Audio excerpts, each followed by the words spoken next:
നമ്മുടെ ശരീരത്തിലെ ജീവജാലങ്ങൾ കോടിക്കണക്കിന് 39 ട്രില്യൺ ബാക്ടീരിയകള്, വൈറസുകള്, ഫംഗികള്, ഇതെല്ലാം നമ്മുടെ ശരീരത്തിലുണ്ട്. ആ ജീവജാലങ്ങൾക്ക് തെറ്റായ ഭക്ഷണം, ഇറച്ചി മീനൊന്നും ഫൈബർ ഇല്ല. ഫൈബറാണ് അവരുടെ ഭക്ഷണം. പ്രീബയോട്ടിക് ഭക്ഷണമാണ് അവയ്ക്ക് വേണ്ടത്. ആ പ്രീബയോട്ടിക് ഭക്ഷണമൊന്നും അതിലില്ല. അവയ്ക്ക് മുഴുവൻ ദേഷ്യം വരാനും അഴുക്കിൽപ്പെടുന്ന അണുക്കൾക്ക് രൂപമാറ്റം വരാനും പത്തോളജിക്കൽ സ്റ്റേജിലേക്ക് മാറാനും സസ്യാഹാരം കൃത്യമായി കഴിക്കുന്ന പ്രകൃതി ജീവകരുടെ കുട്ടികൾക്ക് ആർക്കും വിരശല്യമില്ല, കൃമിശല്യമില്ല. ഇറച്ചിയും മീനും കഴിഞ്ഞ ഭക്ഷണം കഴിക്കുന്ന ആളുകളുടെ കുട്ടികൾക്ക് കൃമിശല്യവും വിരശല്യവും ഒക്കെ വരുന്നു. കാരണം ഈ ബാക്ടീരിയകൾക്ക് കിട്ടേണ്ട ഭക്ഷണം സസ്യാഹാരമാണ്. മനുഷ്യന്റെ ശരീരത്തിലുള്ള ബാക്ടീരിയകൾക്ക് കിട്ടേണ്ട ഭക്ഷണം, വൈറസിന് കിട്ടേണ്ട ഭക്ഷണം സസ്യാഹാരമാണ്. അതിനു പകരം മാംസാഹാരം ചെല്ലുമ്പോൾ അവർക്ക് ദേഷ്യം വരികയും അവരുടെ രൂപമാറ്റത്തിലേക്ക്, അവ പാത്തോളജിക്കൽ സ്റ്റേജിലേക്ക് മാറുന്ന രീതിയിലേക്ക് നമ്മൾ അതിനെ വഷളാക്കുകയും ചെയ്യുന്നുണ്ട്. ഈ നിരവധി കാര്യങ്ങളുണ്ട്. എന്തുകൊണ്ട് നമ്മൾ ശുദ്ധമായ പ്ലാന്റ് ബേസ്ഡ് ഡയറ്റിലേക്ക് വരണം? ഇപ്പോൾ അവർ പറയും B12, omega-3, B17, ഇങ്ങനെ പലതും പറഞ്ഞ് നമ്മളെ പേടിപ്പിക്കും. ദീർഘായുസോടെ ജീവിക്കുന്ന സമൂഹങ്ങളെ കുറിച്ച് നിങ്ങൾ ആർട്ടിഫിഷ്യൽ ഇന്റലിജൻസ് നോക്ക്. എല്ലാം സസ്യാഹാരികളുടെ സമൂഹമാണ്. മാംസാഹാരികൾക്ക് പ്രത്യേകമായ ഒരു എനർജി കിട്ടും. വെട്ടാനും കുത്താനും ക്രൈം നടത്താനും ഒക്കെ പറ്റുന്ന രീതിയിലുള്ള ഒരു എനർജിയാണ് വരുന്നത്. സാത്വികമായ ഭക്ഷണത്തിലൂടെ, സാത്വികമായ മനസ്സിലൂടെ, സാത്വികമായ വാക്കുകളിലൂടെ, പ്രവർത്തികളിലൂടെ ആ ആഗ്രഹം രജിസ്റ്റർ ചെയ്ത് മുന്നോട്ട് പോകുന്ന ആളുകൾക്ക് രോഗങ്ങളില്ലാത്ത ദീർഘജീവിതം, ദീർഘായുസ് എന്നൊക്കെ പറയുമ്പോൾ നമുക്ക് വളരെ പ്രത്യേകമായ ഒരു പദം, അത് എന്നെ പഠിപ്പിച്ചത് അഴീക്കോട് സാറാണ്. ആയുരാരോഗ്യ സൗഖ്യമാണ് ഭാരതീയമായ ദർശനം. മറ്റിടത്ത് വെൽനെസ്, കംഫർട്ട്, അവർ ട്രീറ്റ് ചെയ്യുകയാണ് ചെയ്യുന്നത്. രോഗങ്ങൾക്ക് ട്രീറ്റ്മെൻറ്റാണ്. നമുക്ക് ട്രീറ്റ്മെൻ്റ് അല്ല, ഹീലിംഗ്. അവിടെ ഹീലിംഗ് എന്ന് അവർ മിണ്ടുകയല്ല. ഒരു ഡോക്ടറും ഹീലിംഗ് എന്ന് മിണ്ടാൻ പാടില്ല, പറയാൻ പാടില്ല എന്നാണ് നിയമം. 51ഓളം രോഗങ്ങൾക്ക് പരിഹാരമുണ്ട് എന്ന് പറയാൻ പാടില്ല, മരുന്നുണ്ടെന്ന് പറയാൻ പാടില്ല, ചികിത്സ ഉണ്ടെന്ന് പറയാം. ഒരു രോഗം മാറുന്നില്ലല്ലോ.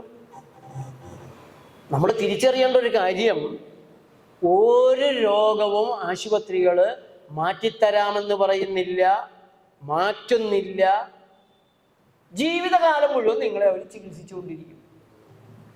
അങ്ങനെ ഇപ്പോൾ 7 നേച്ചർ ലൈഫ് ചികിത്സാലയങ്ങൾ നമുക്ക് കേരളത്തിലുണ്ട്. 25 കൊല്ലമായി ആശുപത്രികൾ തന്നെ, ചികിത്സാലയങ്ങൾ വെച്ചുകൊണ്ട് തന്നെ നമ്മൾ പ്രവർത്തിക്കുന്നത്. ജീവിതകാലം മുഴുവൻ ചികിത്സിക്കേണ്ട ഒരു രോഗിയും നമുക്കുണ്ടായിട്ടില്ല. നല്ലൊരു ശതമാനം രോഗികളെയും നമ്മൾ ഒറ്റ പ്രാവശ്യമാണ് ചികിത്സിക്കുന്നത്. ഒറ്റ പ്രാവശ്യം ചികിത്സിക്കുകയുള്ളൂ.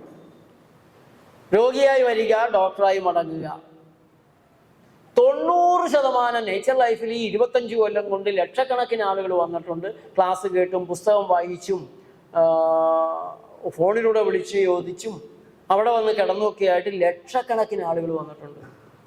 ഇന്നേ വരെ ഒരു രോഗത്തെയും നമുക്ക് ജീവിതകാലം മുഴുവൻ ചികിത്സിച്ചു കൊണ്ടിരിക്കേണ്ട ഗതികേടുണ്ടായിട്ടില്ല. ജീവിതകാലം മുഴുവൻ ചില രോഗികൾ ചിട്ട നിർബന്ധമായിട്ട് ചെയ്യേണ്ടവരുണ്ട്. അത് അവർക്ക് തന്നെ ചെയ്യാൻ പറ്റും. അവർ 10 പൈസ നമുക്ക് തരേണ്ട കാര്യമില്ല. നമ്മുടെ മുമ്പിൽ വന്ന് കുനിഞ്ഞ് അടിമയായി ഇരിക്കേണ്ട ഗതികേടും അവർക്കുണ്ടാകുന്നില്ല. ഇപ്പൊ കിഡ്നിയുടെ തകരാറ്, ക്രിയാറ്റിൻ 5 കഴിഞ്ഞവർ ചിട്ടയിൽ നിന്ന് അല്പം മാറി അടി കിട്ടും. ലിവറിന്റെ പ്രയാസങ്ങൾ കൂടി വയറിലൊക്കെ നീര് വന്ന സ്റ്റേജിലെത്തിയവർ, അവരൊന്നും ചിട്ട തെറ്റിക്കാൻ പാടില്ല. അവർ ജീവിതകാലം മുഴുവൻ കർശനമായി തുടരണം. അവർ ചെയ്തോളും. അതൊരിക്കലും നമ്മുടെ ആശുപത്രിക്ക്, ചികിത്സാലയത്തിന് സാമ്പത്തികമായ നേട്ടം ഉണ്ടാക്കുന്നതേ അല്ല. കാരണം നമ്മൾ പഠിപ്പിച്ചു വിടുകയാണ്. ലളിതമായി ചെയ്യാവുന്ന, വരുന്നവർക്ക് തിരിച്ച് വീട്ടിൽ പോയാൽ ചെയ്യാൻ കഴിയാത്ത യാതൊന്നും നമ്മൾ ചെയ്യുന്നില്ല, ചെയ്യാൻ പാടില്ല എന്നാണ് നമ്മുടെ നിയമം. രോഗിക്ക് മനസ്സിലാവാത്തത്, രോഗിക്ക് സ്വയം ചെയ്യാൻ പറ്റാത്തത് ചെയ്യരുത് എന്നുള്ളതാണ് നേച്ചർ ലൈഫിൻ്റെ മുദ്രാവാക്യം. അപ്പോൾ ആദ്യം നമ്മുടെ മനസ്സ് നേരെയാക്കണം. ഗാർബേജ് മൈൻഡാണ് പല ആളുകൾക്കുള്ളത്. ഗാർബേജ് മൈൻഡ്, മനസ്സ് ചവറ്റുകൊട്ടയ്ക്ക് ചീഞ്ഞ് നാറുന്ന കുപ്പയ്ക്ക് സമാനമാണ് പലരുടെയും മനസ്സ്. മനുഷ്യനാണ്, 5% 10% മോശം ചിന്തകളൊക്കെ വന്നു പോവാം. പക്ഷെ അതിനെയും പറഞ്ഞു വിടാനുള്ള തീരുമാനം വേണ്ട എന്നുള്ളൊരു തീരുമാനം നിങ്ങൾക്കുണ്ടോ? ഒന്നുമില്ല. കാലത്ത് എഴുന്നേറ്റ് ഒന്ന് തോന്നി അങ്ങനെ പോയി ചെയ്തു, പിന്നെ വേറൊന്ന് തോന്നിയപ്പോൾ അങ്ങനെ പറഞ്ഞു, പിന്നെ അത് പറയേണ്ടിയിരുന്നില്ല എന്ന് തോന്നി, പറഞ്ഞതിൻ്റെ കുഴപ്പമായി. ഒരാൾ സിനിമയ്ക്ക് വിളിച്ചപ്പോൾ അങ്ങോട്ട് പോയി, അത് കഴിഞ്ഞ് ബിരിയാണി കഴിക്കാമെന്ന് പറഞ്ഞപ്പോൾ അങ്ങോട്ട് പോയി, പിന്നെ കൂട്ടുകാരൻ്റെ വീട്ടിൽ പോകുന്നപ്പോൾ ഇങ്ങനെ പോയിക്കൊണ്ടിരിക്കുന്ന ഒരു തരത്തിലാണ് നല്ലൊരു ശതമാനം മനുഷ്യർ. പലരുടെയും തലച്ചോറെന്ന് പറഞ്ഞാൽ അതിന്ന് ഈ തലച്ചോറിനുള്ളിൽ ഇന്നലെ വന്ന ചിന്തകളിൽ നല്ലത് ഏതൊക്കെയാന്ന് നോക്കിക്കഴിഞ്ഞാൽ പലർക്കും 10% 20% എത്ര ഉണ്ടാവും എന്നുള്ള ദൈവം വന്നു. ഈ മനസ്സിനെ ഒന്ന് ആശ്വാസത്തിലേക്ക് കൊണ്ടുവരിക. ഗാർബേജ് മൈൻഡ്, ചവറ്റുകൊട്ട, ഈ തോന്നലുകളുടെ ചവറ്റുകൊട്ടയല്ല എൻ്റെ തലച്ചോറ്, എൻ്റെ മനസ്സ്. നല്ല അവിടെയാണ് ഗാന്ധിജിയുടെ 3 കുരങ്ങുകൾ. ഒന്ന് കണ്ണ് പൊത്തിയിരിക്കുകയാണ്, പിന്നെ കാത് പൊത്തിയിരിക്കുകയാണ്, പിന്നെ വാ പൊത്തിയിരിക്കുകയാണ്. തിന്മ കാണരുത്, തിന്മ കേൾക്കരുത്, തിന്മ പറയരുത്. അപ്പൊ ആ രീതിയിൽ നിരന്തരമായൊരു ശ്രമത്തിലൂടെ, നമ്മൾ നിരന്തരമായി ബോധപൂർവം ശ്രമിക്കുന്നതിലൂടെ മാത്രമാണ് നല്ല ചിന്തകൾ മാത്രമാകുന്ന, അല്ലെങ്കിൽ കൂടിക്കൂടി വരുന്ന രീതിയിൽ നമുക്കിതിനെ ട്യൂൺ ചെയ്തെടുക്കാൻ സാധിക്കുക. റീട്യൂൺ ചെയ്യണം. ഇത് നമ്മൾ 1-ാം ക്ലാസ്സിൽ പോയിരുന്ന് ചെയ്തു തുടങ്ങേണ്ട ഒരു കാര്യമായിരുന്നു. നമ്മുടെ ചിന്തകളെ ട്യൂൺ ചെയ്യുക, മനസ്സിനെ ട്യൂൺ ചെയ്യുക. അങ്ങനെ ഒരു ചിന്ത നമ്മുടെ വിദ്യാഭ്യാസ വിദഗ്ധന്മാർക്ക് ആർക്കും കഷ്ടകാലത്തിന് ഇല്ലാതെ പോയി. നമ്മുടെ പല ആത്മീയ നേതാക്കളും ഈ രീതിയിലല്ല.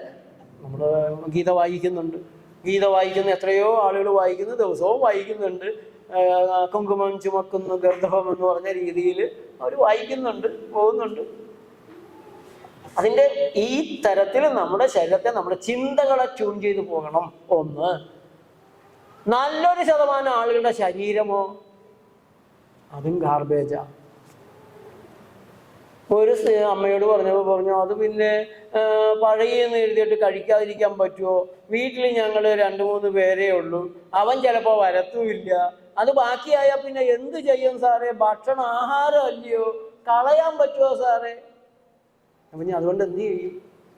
കളയേണ്ട സാധനം അവരുടെ അടുത്ത് അവരുടെ ഉള്ളിലേക്ക് കളയും. അപ്പൊ വയറ് കുപ്പത്തൊട്ടിയാകും. പലരുടെയും ശരീരം ഗാർബേജ് ശരീരമാണ്.